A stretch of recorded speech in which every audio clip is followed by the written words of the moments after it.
Islam adalah agama yang terbaik, selalu juga memandu para penganutnya untuk menjadi orang yang terbaik. Dan salah satu kebaikan dari Islam adalah mengatur keseimbangan antara ketaatan kepada Allah Subhanahu wa taala juga kepada hak-hak atau keperluan individual. Artinya ada keseimbangan di situ. Butuh jasad kita juga istirahat, butuh juga keluarga untuk duduk bersama-sama, butuh juga waktu untuk pekerjaan. Jadi tidak selamanya duduk 24 jam baca Quran, 24 jam kita sibuk dengan zikir kepada Allah. Enggak, tapi kita mengisi semuanya dengan kebaikan-kebaikan. Yang penting itu dibolehkan dalam agama, apalagi diperintahkan. Maka itu bisa menjadi pahala juga, gitu kan? Karena banyak orang kadang-kadang tidak memahami masalah jenis-jenis ibadah. Dia berpikir ibadah itu hanya sekedar baca Quran, zikir, sholat. Ya. Padahal banyak sekali.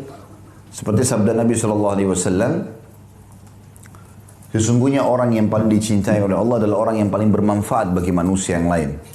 Makna bermanfaat, apapun yang bisa memberikan manfaat kepada orang, maka tentu saja itu adalah amal ibadah. Sampai kata Nabi SAW, dan sesungguhnya orang yang paling Allah cintai adalah orang yang memenuhi hajat saudaranya muslim. Engkau menyelesaikan utangnya, atau engkau menghilangkan lapar darinya, atau engkau memberikannya pakaian. Bahkan Nabi SAW mengatakan dalam hadis ini, ketahuilah aku memenuhi hajat saudaraku muslim, ya, satu orang saja dan satu hajat, itu lebih aku cintai dan lebih baik daripada aku beriktikaf di masjid ini sebulan. Lalu beliau tunjuk masjidnya beliau. Dan banyak orang tidak faham masalah ini. Jadi kesannya amal-amal yang banyak pahala juga dianggap remeh. Ya.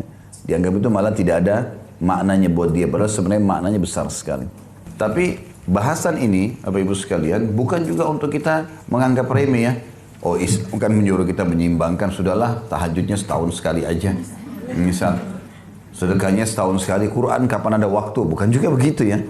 Artinya kita menyeimbangkan di sini, ada juga kebutuhan-kebutuhan kita pribadi, ada saatnya kita masuk kamar mandi, ada saatnya kita ngobrol sama tamu, ada saatnya kita keluar ke pasar beli hajat, ada saatnya bermain sama anak-anak, ada saatnya memenuhi kebutuhan suami, istri, maka ini semua adalah hal yang mendasar yang harus difahami juga ada ibadahnya. Ya, dia juga dilakukan untuk mendapatkan variasi ibadah. Dan seseorang muslim, kalau dia memvariasikan ibadah yang dia diperintahkan dalam agama, walaupun itu sunnah hukumnya, jauh lebih baik daripada orang yang hanya fokus kepada satu jenis ibadah. Jadi seperti contoh misalnya, kita temukan bacaan-bacaan doa iftitah dalam sholat banyak sekali. Ya, ragamnya. Tidak kurang dari 7 atau 8 macam doa iftitah. Seingat saya itu ya. Maka beda pahalanya antara orang yang menghafal semua lalu dia variasikan dengan orang yang cuma satu terus itu aja dibaca sepanjang hidupnya. Karena dia akan dapat pahala di setiap jenis ini walaupun cuma sekali seumur hidup dilakukan.